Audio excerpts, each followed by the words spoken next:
SSIC, welcome back to another exciting edition of the REI RockStar podcast, your source for any and all advice, tips, and information on building wealth through real estate investments right here in St. Louis, Missouri. I'm your host, Nick Bauer, your real estate investing coach. We got two awesome guests on the line here tonight, Andy and Joe. How you guys doing? Doing well, thank you. Great, man. I know we had a little bit of technical difficulties getting you guys on. That was my bad, but blessed to have you guys here on the call with us today. Real quick, just want to get to our sponsors, and then we'll get over to the meat here. Today's program is powered by the Southside Investment Club, where we talk about all things real estate and real estate investing. We meet every second Thursday of each month for our case study night. We run bus tours, 3-day events. We've got coaching. If you want to do real estate, plug into what we have, because we have an awesome network of investors and vendors that can help you grow your real estate investing business. Also brought to you in part by Graphic Connections, your source for direct mail and print media. They do an awesome job. They're super innovative, and we do a lot of business with Graphic Connections. The Sewell Law Firm specializes in business creation, real estate transactions and disputes, and all those types of things that go along with real estate law. Longhorn Financial does a great job. Lawrence does a great job, and they just reduced their fees by over 40%, which is amazing for us SSIC members that are using direct lenders and hard money lenders. They've got a killer program. If you guys are taking advantage of the Burr method, they've got an awesome program for folks in our club. And also, last but not least, Insight Title. Rebecca Meyer has been with us since the very beginning, over 12 years, of being a vendor and sponsor of the club. Very investor-friendly title company, and does bends over backwards to help our members succeed in this business. So thanks for your support, and thanks for making this podcast happen and possible. We're going to get into a pretty big question here with Joe and Andy on our folks need more deals. How can you guys help? But before we get to that question, why don't you explain who you are and where you come from, kind of what your background is. Joe, we'll start with you. All right. Well, Nick, thanks so much for having us on today. And certainly we, either Andy or I, and I'll let Andy explain that situation. We'll be there on the 9th for the monthly meeting, and then the 11th May 11th for the full day class that we'll be doing. So, I've been a note I bought my first property when I was 19 years old, man. That was like 1978, 79. I was 3 years old then. Can I give you a frame of reference there? There's always got to be one old man around. So, what can I say, right? So, and everybody's, do calculation. How's Joe, right? So, I found the note business in 1990, and I discovered, after having done a lot of wholesaling and fix and flipping and landlording and all of those things, that it was really I preferred to be the bank, and that's what notes let me do. So, we're excited about what's going on in the note space. There's some great things that we've put into our curriculum as what we teach, and then what we do on a daily basis. So, been in the note business for almost 29 years now. So, and it's been great. Awesome. And Andy, you hail from Phoenix?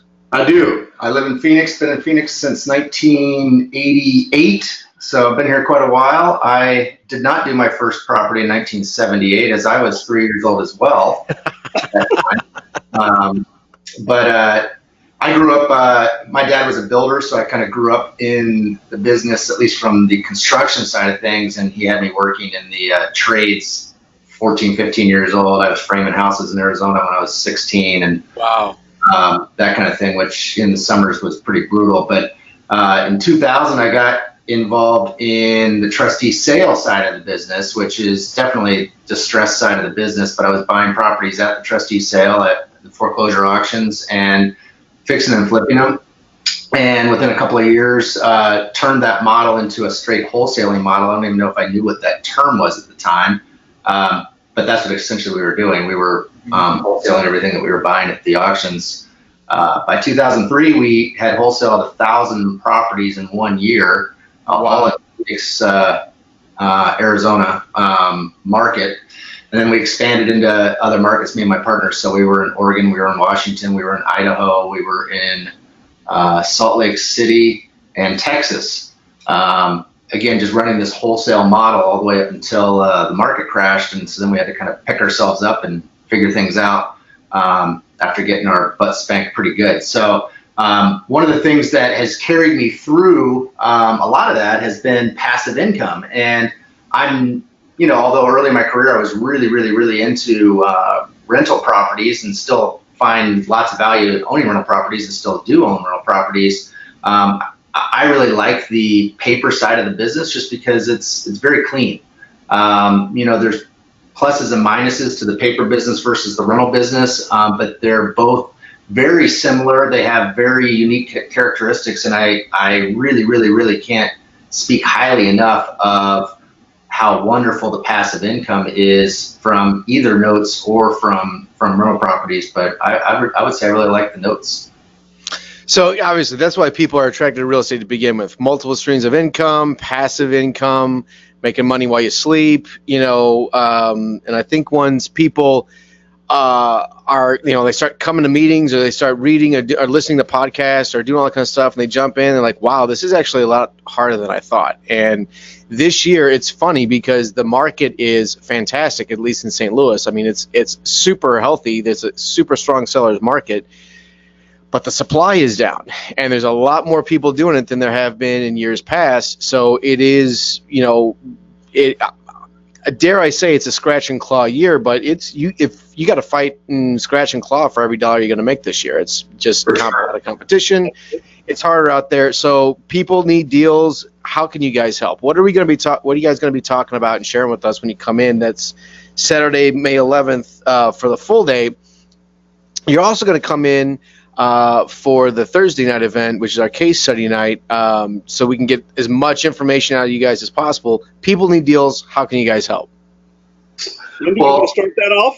Sure, I'll start it off. So one of the things that you've hit the nail on the head, and this is across the country as far as we, both Joe and I know lots and lots of investors all over the country. I'm in a mastermind group with some of the top real estate investors in the country.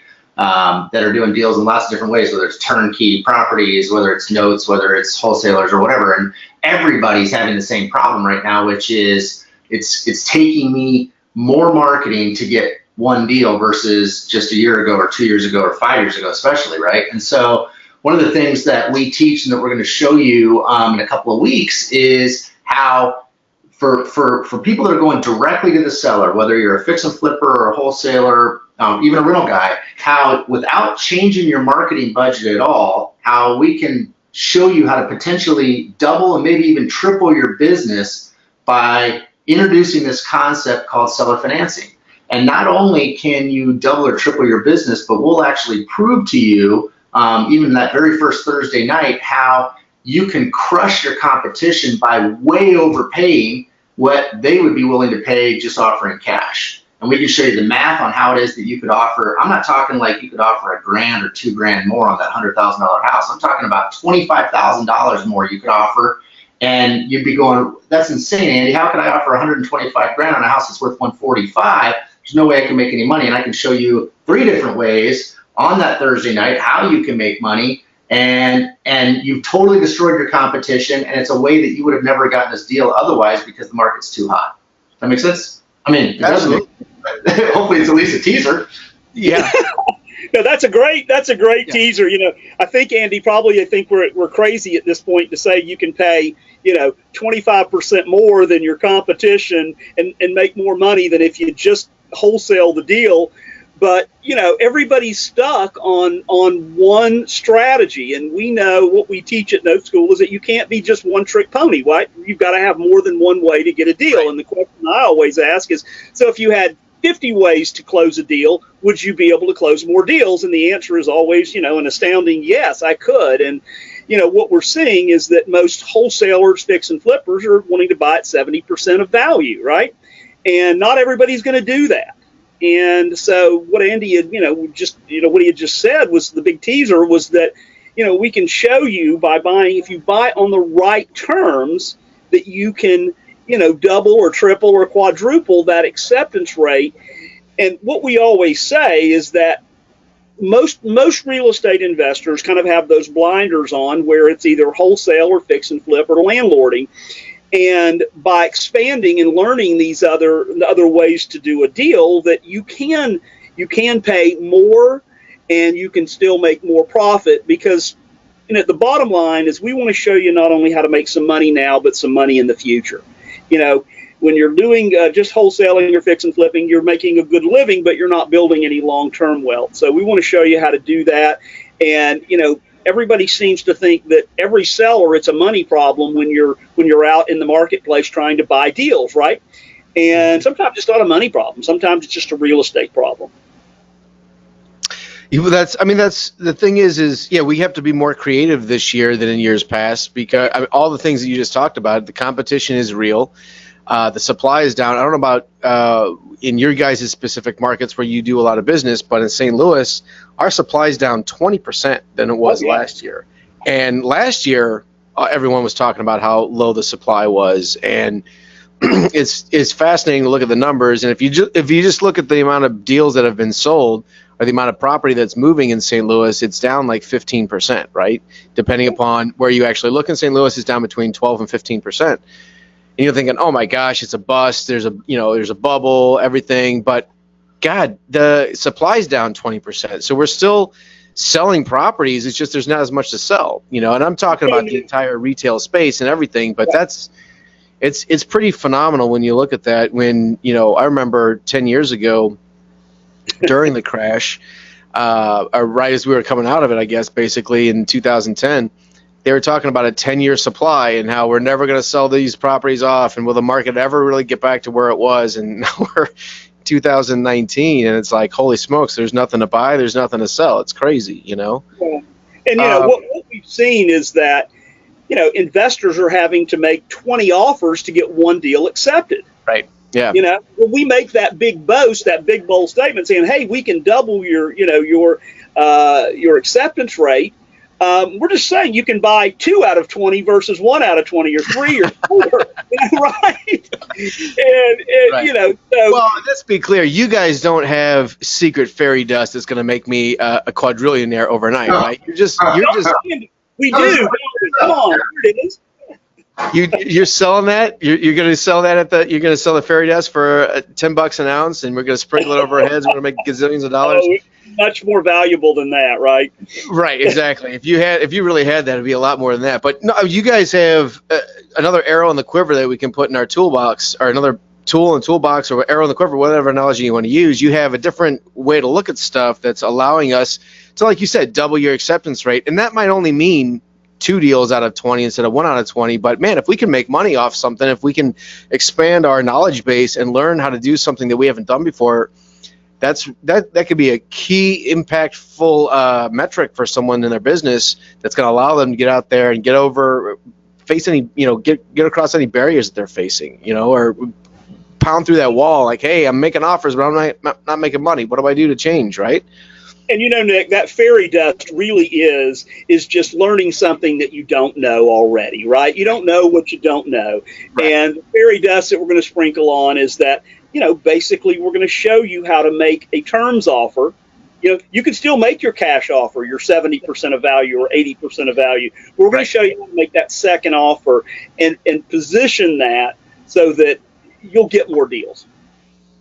Well, at the end of the day, just anybody that's ever gone to a seller and worked directly with the seller, they know that in the negotiation there's a give and a take, right? And so if you're competing straight on cash, which means you've got 5, 10, however many other investors are actually meeting with that seller over the course of a few days, because that seller is desperate to sell, they need cash now or whatever their situation is, every single one of them is literally trying to beat each other out by price, right? And if somebody's doing it, like a really, really bang up job, they probably are going to win off of building better rapport than somebody else, right? But what we're teaching is hey, look, okay, don't stop doing that. That actually is super, super effective, and you should still start there. But when that hits a roadblock, what you should then do is pivot to a new strategy, which is let them have their price, and then you get to dictate the terms. And the terms is where we can really, really make a ton of money. And we'll graphically show that to you, and we'll give massive amounts of examples, not just on that Thursday night, the 9th, but also even more in depth to everybody that comes on the Saturday class, because obviously we'll have many more hours there to be able to kind of build that out. Right. Exactly. And what I like, Joe, this would be, I think, the second time that you've been coming to the Southside Investment Club. And actually, let's talk about this now, because we don't know if Joe's coming or Andy's coming.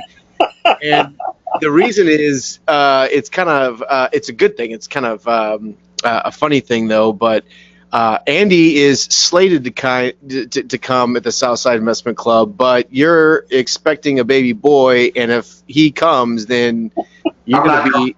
Yeah, you're not. If he comes, you're not coming, and Joe's coming. So that's kind of why we have both of you on the call here today. Yeah, the new mama says Andy can't come if that's the day, right? So, Right. Hell no, I wouldn't come either, right? We both bought plane tickets. We bought insurance for both of those plane tickets, and it will either be me or it'll be Joe. But if it's not me, you'll know why.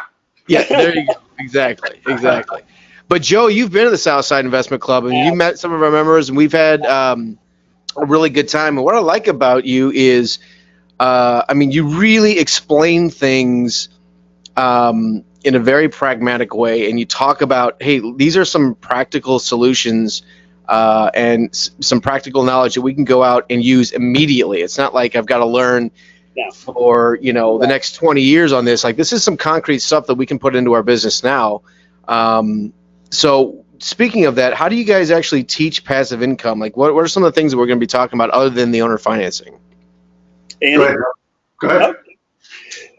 So, who doesn't love passive income, right? And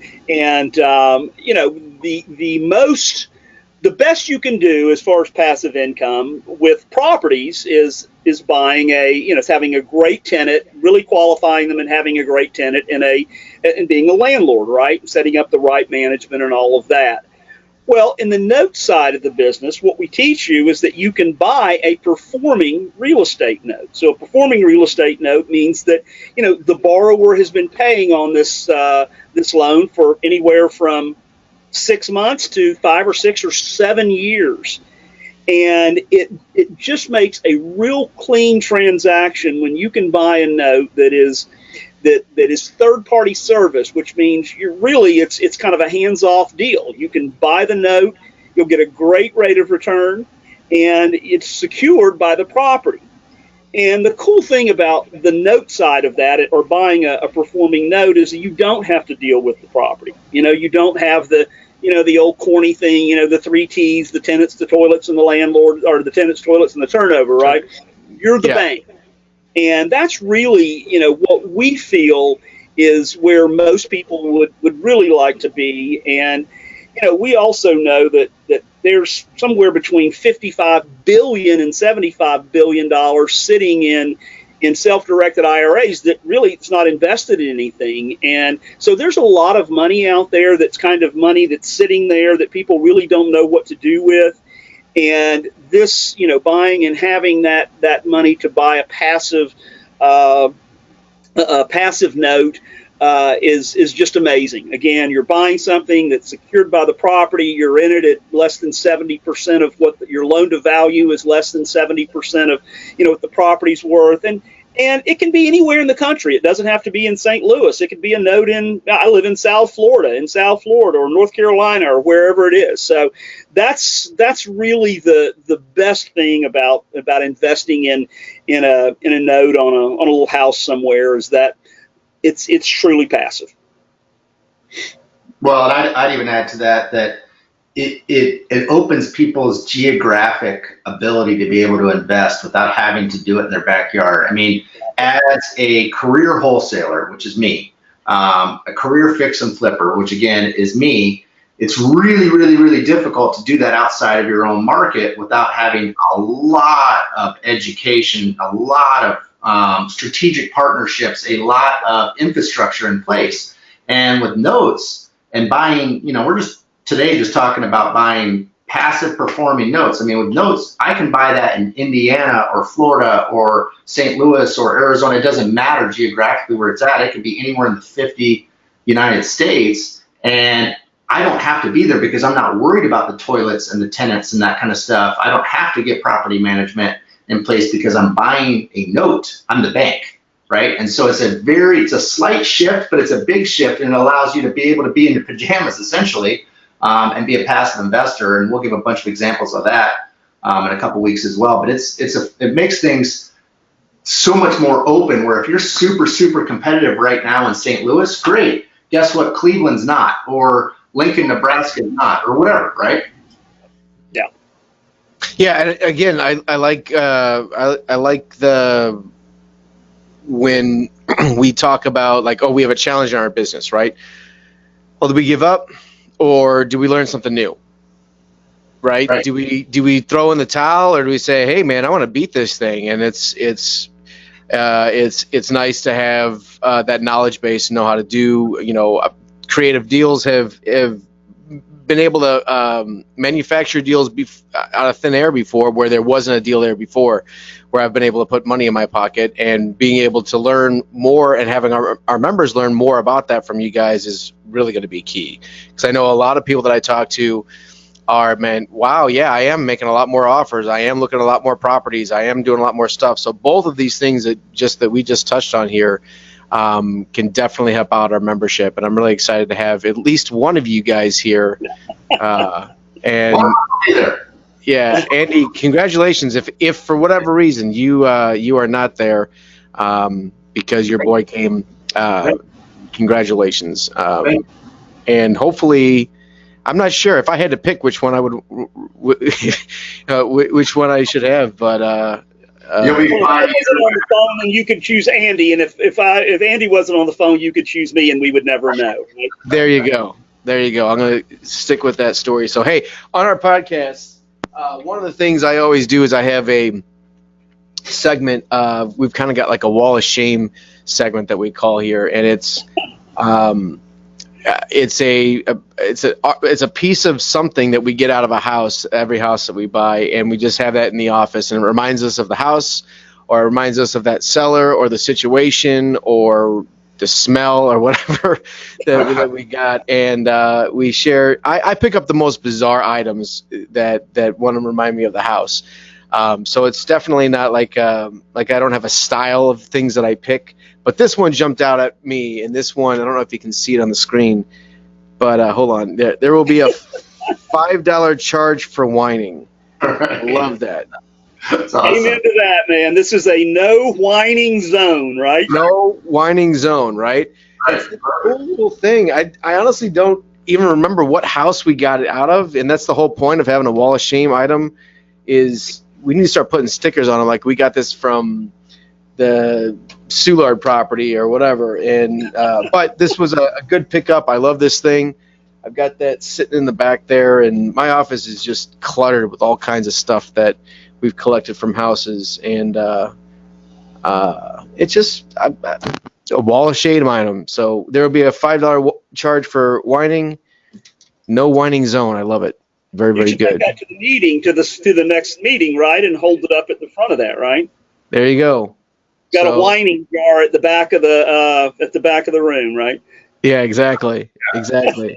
For sure. Guys, any other parting words of wisdom? I just, want to say that, that whether it's Andy or I on Saturday, I mean, it's always kind of fast and furious at the monthly meeting, right, Nick? There's a lot going on. Yep. But that Saturday meeting, guys, you're going to have, 5.5, 6 hours of learning, and we are really going to get to dig down deep and kind of open that up and show you what it looks like, and give you some things that you can act on immediately. Not something that's theory, we're doing this every day, but you can act on immediately Monday after you leave, or Sunday after you leave the Saturday meeting, right? So yeah, absolutely. You look forward to seeing you, man. And what I would add to that is that this is not us trying to talk you into doing something different, switching to a different thing for your business. Amen. Yeah. Amen. Yep. This is literally a bolt-on to what you're already doing. And if you're green, meaning you're new and you're not sure exactly where you want to start yet in this business, great, we got a place for you, right? But if you're already in this business, you're already a successful wholesaler, fix and flip, or rental guy or whatever, look, we're not trying to dissuade you from that at all. In fact, what we're trying to say is this is an add-on. This is something that's actually going to make you better doing what you're doing right now if you just take a couple of the strategies that we're going to teach you and dive real deep into on that Saturday. So you're definitely going to want to be there. Well, I'm going to be there, and I'm excited for it. It is Saturday, May 11th. It's a full-day event. You can go to SSIC online or the SouthsideInvestmentClub.com, which is our meetup site. It's got all the information on how to register and RSVP for that event. And then also, since you were coming in for that Saturday event, we're like, hey, let's have you in for our case study night as well and pick your brain so we have a little bit more time with you guys. So it's May 9th. And Saturday, May 11th. I'm really looking forward to this. Very, very excited for this, guys. Thanks for joining us on our podcast here today.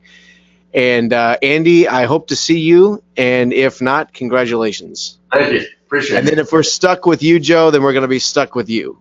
That's right, man. Hey, it's okay. If we're going to be stuck with... Great time either way, I promise. We're going to have a great time either way. Guys, thanks for joining us. Really appreciate it. Guys, SSIC online or the SouthsideInvestmentClub.com for all of your RSVP options and to get more information on who these guys are, what we're going to be talking about. I hope to see you there. And Nick's signing off. We'll see you at the top or from the top. Talk to you soon. See you. Thanks.